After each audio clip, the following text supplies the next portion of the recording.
Hi, my name is Shaylen Vitale. I'm a senior at Stetson University with a history major and journalism minor.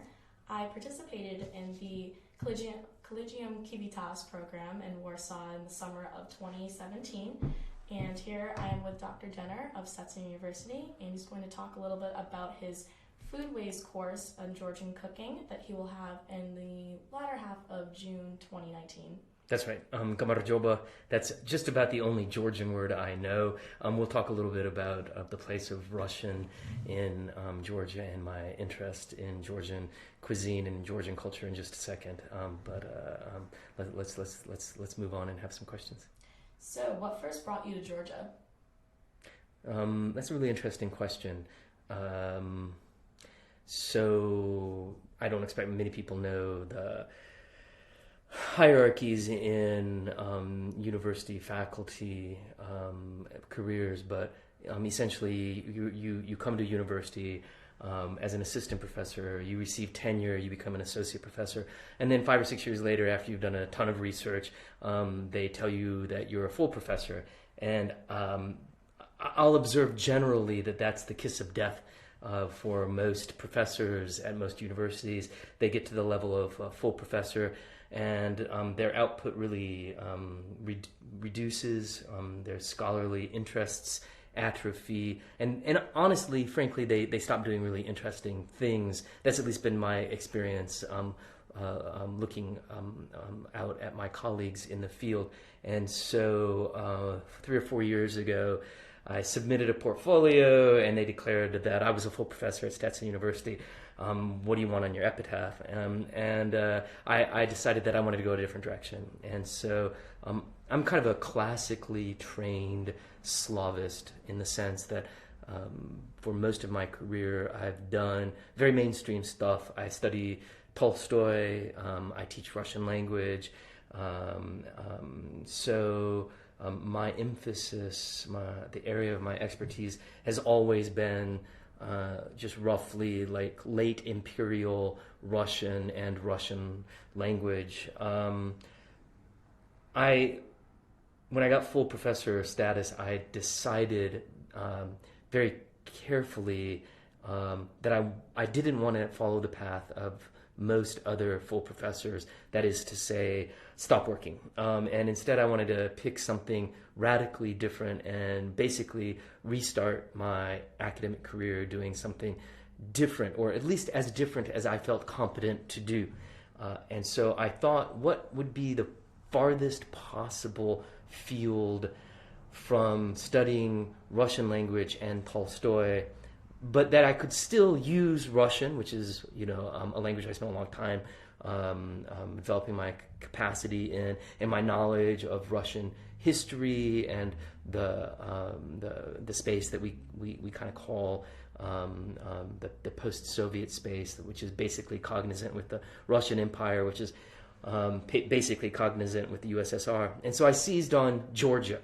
I picked this because I'd never been to Georgia, but many people I knew, many Russians, talked about Georgia in basically, elegaic ways. Like Georgia is the most beautiful country, it's the best food, the best wine. Every Russian dreams of going to Georgia. And moreover, what's really important is that everyone over the age of 30 or 35, every educated person in Georgia at least understands Russian and probably speaks it really well. So I chose Georgia.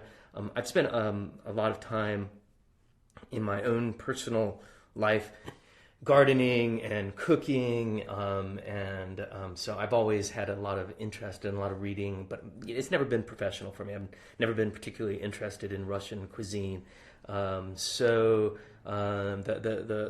cookbook side of things, the culinary studies side of things comes from my personal interests in all things having to do with food and wine and growing.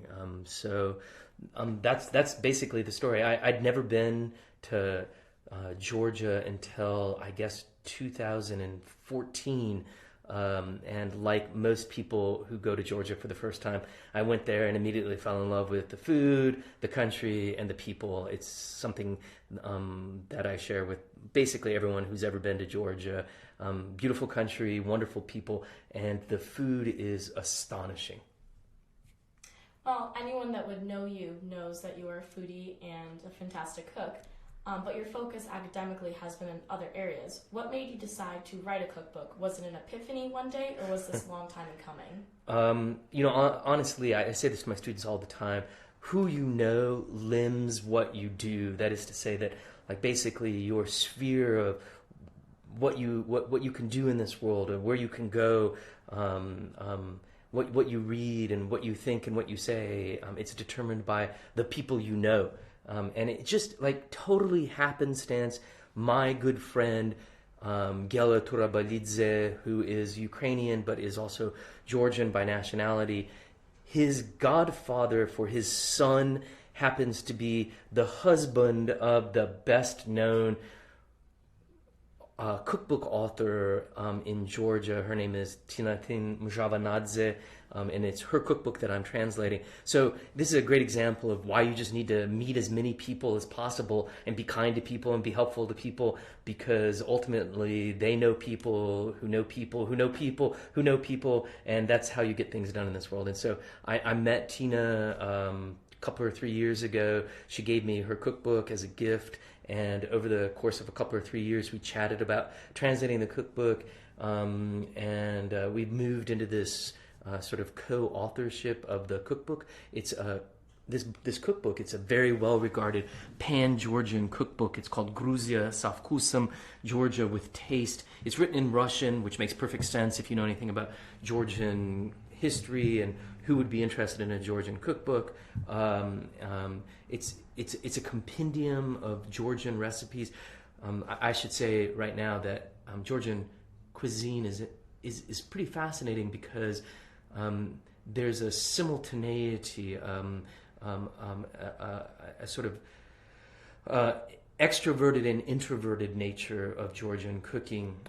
Georgians, just generally speaking, any Georgian that you meet is very, very proud of Georgian wines and Georgian food, delighted that the world, knows Georgian cuisine, and is an advocate of the particularity and tastiness of Georgian cuisine.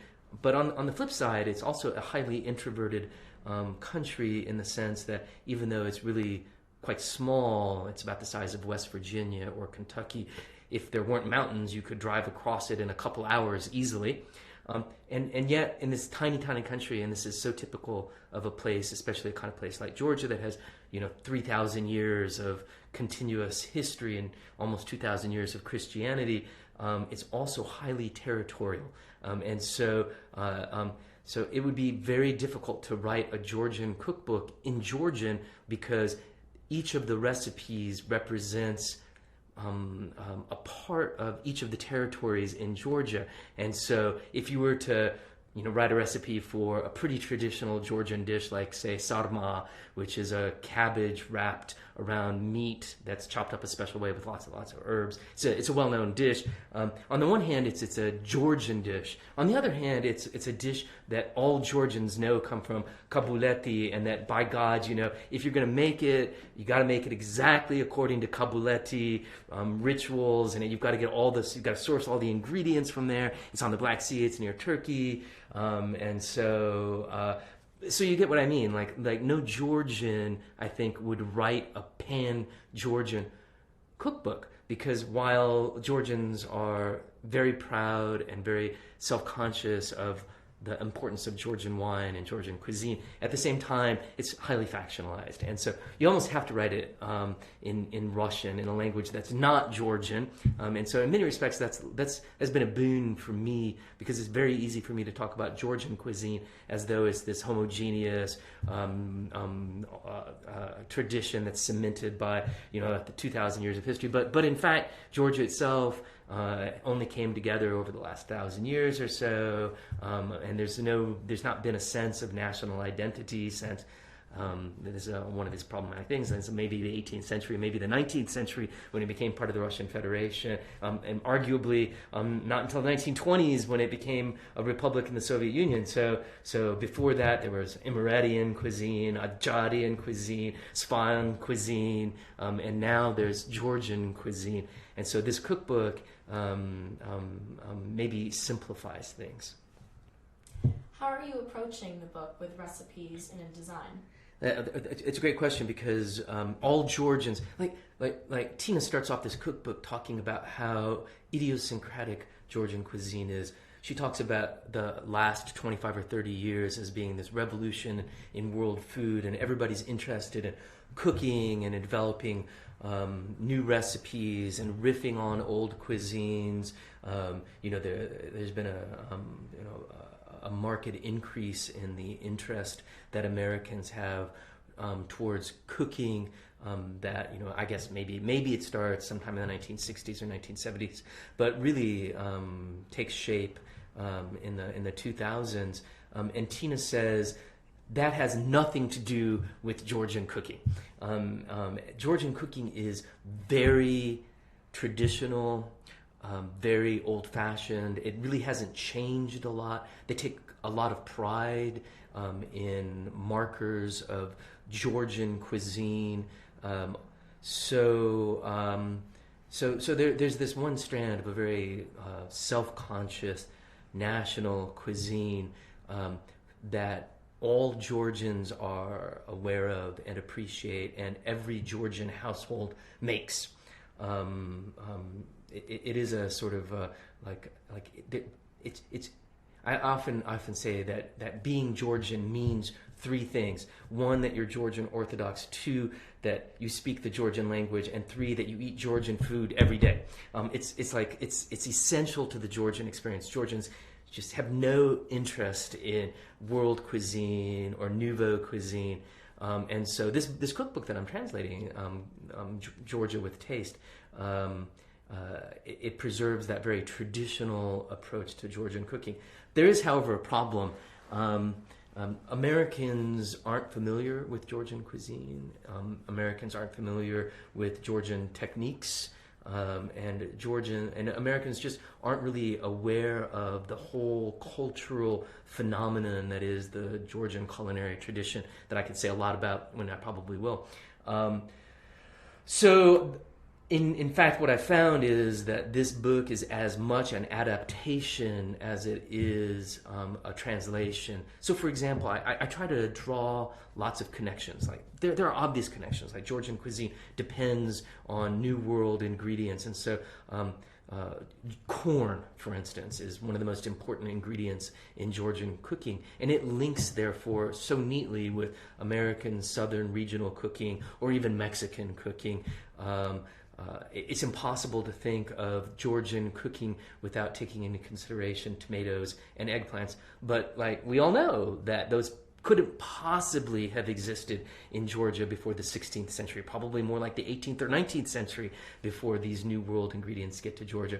So I try to draw all of these parallels and to give a kind of context. And so I ended up kind of inadvertently writing short essays just to explain why this dish is good, how to prepare it, how it should taste. And so this cookbook has become a joint project between Tina and me. And so throughout you'll see, from the American kitchen, and then a little short essay, and then from a Georgian kitchen, and a short essay, and then the actual recipe with the ingredients and technique. But I feel like the context is as important as the proportions, let's say. Were there any ingredients that you had to swap out because they're inaccessible for the average American shopper? That's such a great question. And so there are very few ingredients which Georgians would claim are essential to the Georgian culinary practice. There's this... it's a herb called blue fenugreek. And you actually grind the seeds, and it is responsible for in many respects, the classic Georgian flavor of a lot of dishes. And the problem is, of course, you can't get it in the United States. And in fact, the stuff that I bought online from Amazon is just plain old fenugreek. And fenugreek is actually pretty close. They're very closely related, the blue fenugreek and the kind of fenugreek that you get in Turkish cooking or in Scandinavian cooking or especially in Indian cooking. And so it turns out, like, yeah, there's a difference between the kind of fenugreek that you can get in American markets and the blue fenugreek that you get in Georgia. But listen, like it's a symphony of flavors, and just because one instrument is a little bit off, it doesn't change the essential tastiness of Georgian cuisine. Another important ingredient is marigold petals.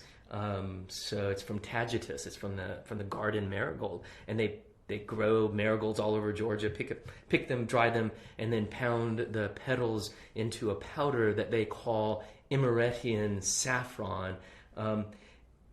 It has it has a delicious flavor, very distinct, kind of a warm, sunny, orange, yellow flavor, if you get my drift. Is it essential to Georgian cooking? Well, I don't know. Again, by the time you layer, like Georgian cooking does, by the time you layer 10, 12 different layers of flavor into a dish, the importance of to any Georgian recipe by walking around the perimeter of even a mediocre U.S. 100% authentic flavor Georgian Supra, one of their big. Georgia has a very long tradition in winemaking. I think they're some of the oldest winemakers. Regions in the Middle East. There's another argument that goes that Armenia is in Georgia for thousands of years.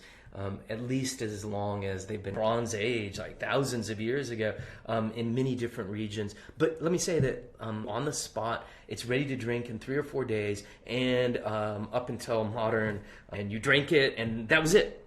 From start to finish, maybe we're talking a week. Maybe vine to actually become harvestable. Then you clay vessels that Georgians use to age wine because it requires culture to support it. It requires. So if you look at like the Georgian grape tradition in this tiny little country, a country the size of West Virginia. If you look at and then maybe another dozen account for the remaining 10 or 15%. Most of the wine that most people drink and they think is Georgian wine. Yeah. Georgian wine is the stuff that your neighbor brews in his cloudy. It's not red, it's not white, it's kind of yellow, amber. They call it orange of wine. You can see it in the turbidity of the wine. You can taste it. Fiercely proud of the Georgian way of making and drinking wine, and grew up around the production of wine. Georgians very, very rarely drink to excess. Of course, there are some people who drink too much in Georgia, and you can walk out at 3 o'clock in the morning, and every once in a while you'll find Russians drunk on the street. I'm sorry, but that's anywhere. But by and large, Georgians drink wine over the course of an evening for 5-6 hours, and they eat huge amounts of food along with the wine. It's imbibed carefully and thoughtfully, and almost never to excess. There's a product called Cha-Cha, which is essentially brandy. It's made from the leftover pips and skin of grapes, and it's very strong. And every once in a while you'll see Georgians drink it at the end of a meal to kind of clear their palate, or to help them to clear their stomach so they can eat some more food. But even those occasions are pretty rare. For Georgians, wine is just another food. Now, in the United States, there's been a wave of consumer demand for more health-conscious options, more whole foods. What would the most health-conscious person find attractive in Georgian cuisine? Oh, that's a great question, Shay. Its emphasis. I'll say it's a great question. Let me say a few things that characterize Georgian cuisine and why it would be of immediate interest to someone in America concerned about diet and lifestyle. First off, There are about 100 days in the Georgian Orthodox calendar that are feast days. And it's funny, a feast day in the Orthodox calendar means that it's Lenten, that is to say that you can't eat meat. And so about 100 days in the Georgian Orthodox calendar are either vegetarian or vegan. And so, inasmuch as Georgia is largely a very observant nation, and a lot of people follow the dietary guidelines of the Georgian Orthodox Church, there's a rich vegetarian cuisine in the Georgian culinary tradition that coexists with the meat. So they have both developed many recipes for dishes that are entirely vegetarian and don't have a meat counterpart, but they've also developed meatless counterparts of, I think, all of their great Georgian dishes. And so the first thing that's really attractive, I think, about Georgian cuisine is the variety and inventiveness of the vegetarian aspect of Georgian cuisine, which is why this cookbook that I'm translating from Tina, the original cookbook is meats and vegetables, but frankly it was very easy to pull out 45, 50 recipes that were either vegetarian or vegan, and that to me represent even better than the meat dishes what it means to cook Georgian food. So that's the first thing. The second thing I'll say is that it's really kind of fascinating how Georgia lacks a tradition of desserts. This cookbook that I'm translating maybe has a handful of desserts, and Tina makes it clear that most of these desserts are only prepared for special occasions. If a Georgian is going to eat something at the end of a meal, it's going to be a piece of fruit and a glass of wine. And it's very like it's like I don't really even have that much of a sweet tooth, and I never really thought of myself as a person with European dessert expectations. But after 3 or 4 weeks in Georgia, I oftentimes sneak off from my friends and find a Russian cafe and order a piece of tort, a piece of cake, because I'm just dying for something with a little flour, a little sugar, and a little butter. But like, frankly, those ingredients are strangers to Georgian cooking. So our emphasis on avoiding high fat and high sugar foods finds an easy correlate in Georgian food. And then the last thing I'll say is that maybe the most important ingredient, the quintessence of Georgian cooking, what makes it utterly different from all other cuisines, is its inventive, pervasive use of walnuts, which are one of the star, what are they called, superfoods? I believe so. In American dietary imagination. And so the fact that you get these vegetarian dishes that are heavy on all sorts of heart-healthy oils, that incorporate walnuts in inventive ways, and that is very low in fat generally, very, very low in added sugar, and is basically dairy and wheat-free, although I should say that there are many great Georgian dishes that go heavy on the dairy and heavy on the wheat. But by and large, it's very, very easy to eat gluten-free, vegetarian, healthy food that is authentically Georgian, because that's how Georgian cuisine has evolved, with an emphasis on fresh vegetables, inventive use of walnuts, and fruit. Well, to go back to the country itself, what would you say that Georgia has to offer the student, the avid traveler, the educator, whoever is thinking about visiting the country? So I spent a lot of time in France, which is generally considered a really beautiful country. And I spent summers in France. And when I went to Georgia for the first time, I mean, what struck me was that like the most ordinary and pedestrian panorama in Georgia would have been a tourist destination in any other country. The essential Georgian tourist experience for me is spinning around in circles, because you're trying to figure out what the most beautiful thing to look at is. And everywhere you look, it's so beautiful that you just keep turning around and around in circles, and you get all the way to 360 degrees, and you're like, I want to see this again, and you turn around and around and around. And so I find myself spinning in circles in Georgia, trying to see all the beautiful things that are around me. Listen, Georgia accepted Christianity in 372 AD. That's 500 years or 1,000 years before Christianity was accepted anywhere else in Europe. They have 1,000-year-old churches just lying everywhere in the countryside. Georgians have had a continuous cultural tradition for, it depends on how you want to figure that, but for, is it 2,000 years, 3,000 years, 5,000 years, you could make an argument. Everywhere you look in that country, there's history. It's just an incredibly beautiful place. It's alpine and rivine. It is basically transected by the Greater Caucasus and the Lower Caucasus. So there are two of the highest mountain regions in the world that cut through Georgia and divide the country really into four parts.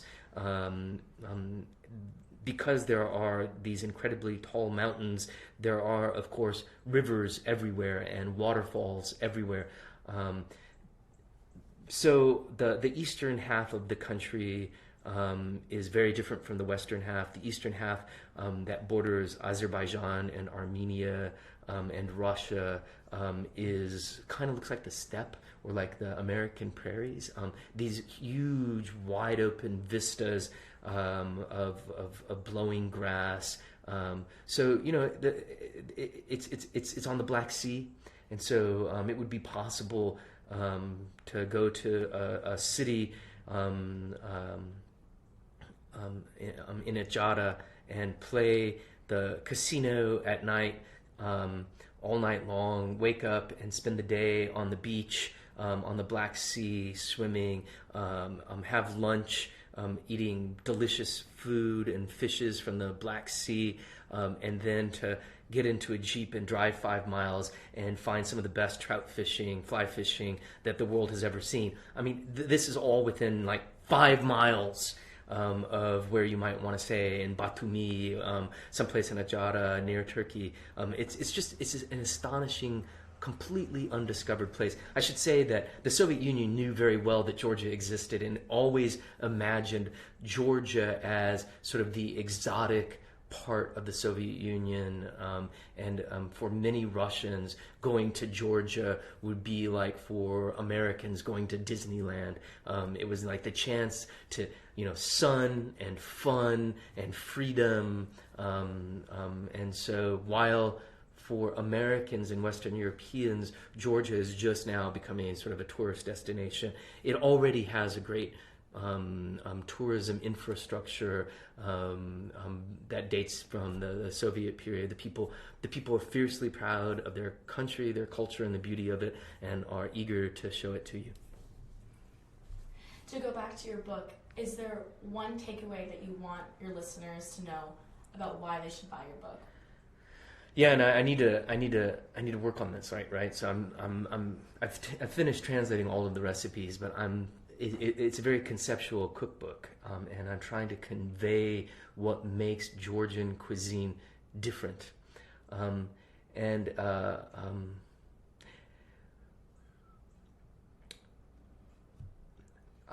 I'll put it this way, just to give you an idea of how essentially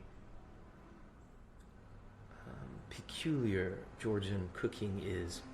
The Georgian supra consists of a table covered in room temperature dishes that are prepared, that day, and everybody comes around the table.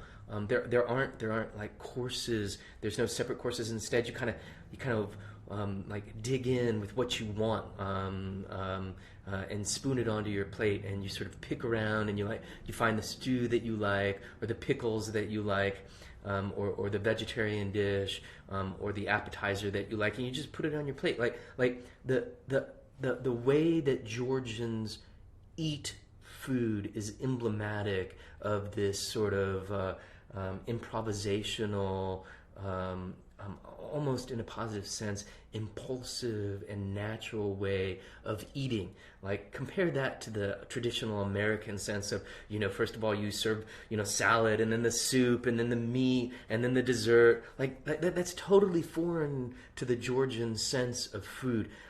The Georgian sense of food is celebratory, even on a regular evening at home. It's not something that's formal. It's not something that's like carefully thought out. It's intuitive. It's informal. It's improvisational, and that way of eating, that whole way of thinking about food as part of your identity and as an extension of your cultural roots and your cultural experience and your everyday experience. That food isn't something set off. That feasting isn't something special. It's just how you treat food, and you compare that to the sort of the top-down nature of how cuisine is conceived in the West. And when I say the West, I mean in Europe and the United States. It's just a radically different approach to the act of eating, and the importance of that act in Georgia is portrayed or reflected in virtually every meal that's eaten. How it's eaten, what it's eaten, who eats it, what's eaten, all of that.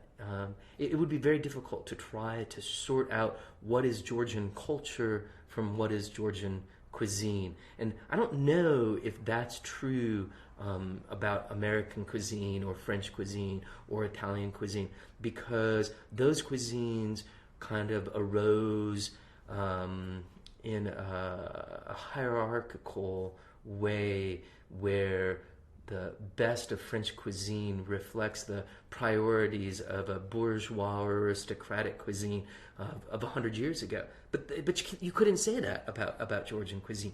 Georgian cuisine just sort of naturally arose out of a very democratic Georgian culture. Hi, I'm here with Evelyn Kraklow, a student at Stetson University, and we're chatting a little bit about my planned trip to Georgia this June 2019. Say hi, Evelyn. Hi. Ask me questions. So first, I just want to know a little bit about the trip and what's all involved. So the trip is for 2 weeks. It begins in mid-June, June 16th, I think, and ends 2 weeks later. So we're going basically from a Sunday to a Sunday. The trip comes with 2 academic credits. That's half a unit of study in the Russian, East European, and Eurasian Studies curriculum at Stetson University. It's a course called Foodways 390. So we'll spend 2 weeks traversing the country of Georgia, exploring the connection between history, culture, and food in Georgia. And I just want to say that there's probably no other country in the world in which identity and food and wine are so closely intertwined as in Georgia. If for no other reason than there's something like, 2,000, arguably 3,000 years of continuous national consciousness in Georgia. And so to be Georgian in many respects means to speak Georgian, practice Georgian orthodoxy, and to eat Georgian food. And so to say that there's a tight connection between food, national identity, language, history, and culture is not an overstatement for Georgia. Who can go on this trip? It's actually open to anyone. We offer academic credit for students in the United States or in Europe who are interested in earning accredited credits towards graduation, but really the trip is open to anyone interested in foodways, food, exploring Georgia. This is an excellent opportunity to discover what many people consider to be the next great undiscovered tourist spot in the world. You've kind of been answering this question, but let's say I'm considering another program. Why is this program unique and the best, I guess? That's a great question. Well, for one thing, I would say that there's no country that I know of that's more beautiful than Georgia, and no food that is at once so familiar and yet so exotic as Georgian cuisine.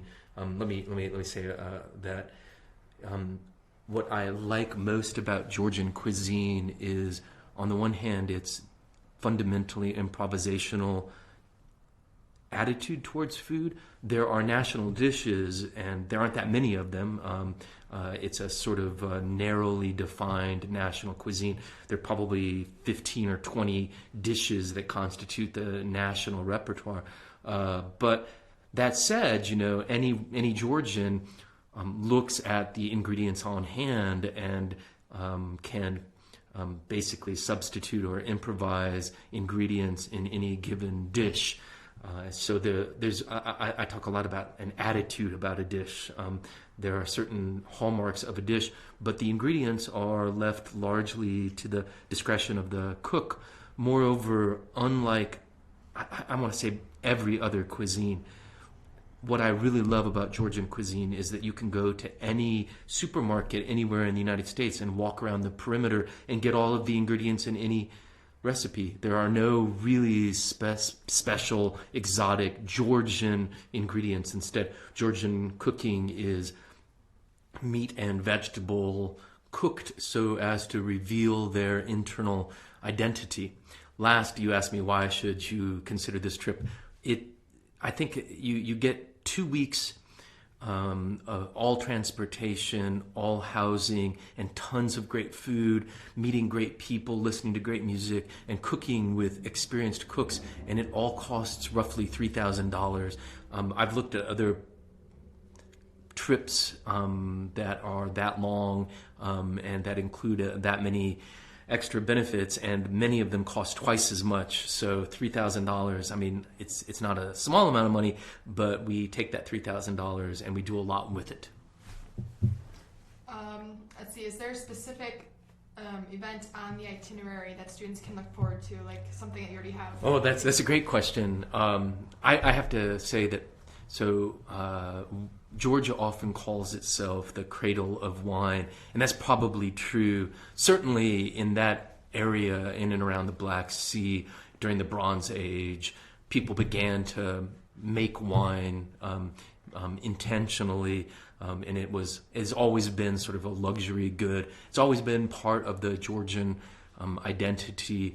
I think I said this earlier in another interview.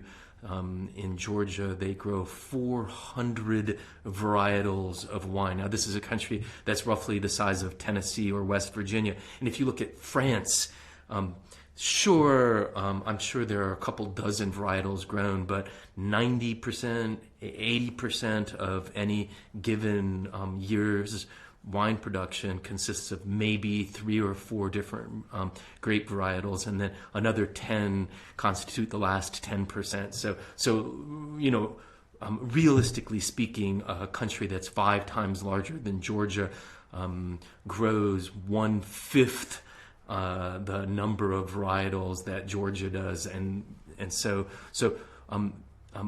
certainly one of the highlights of the trip would be our frequent visits to wineries and to wine shops and to talk with vintners and grape growers. All of that is an important part of the identity of Georgian foodways, but also something that's really enjoyable. Georgian wine is fundamentally unlike any other wine, and I just want to say that you can now buy Georgian wines at a lot of wine stores, and it's become somewhat fashionable here in the United States.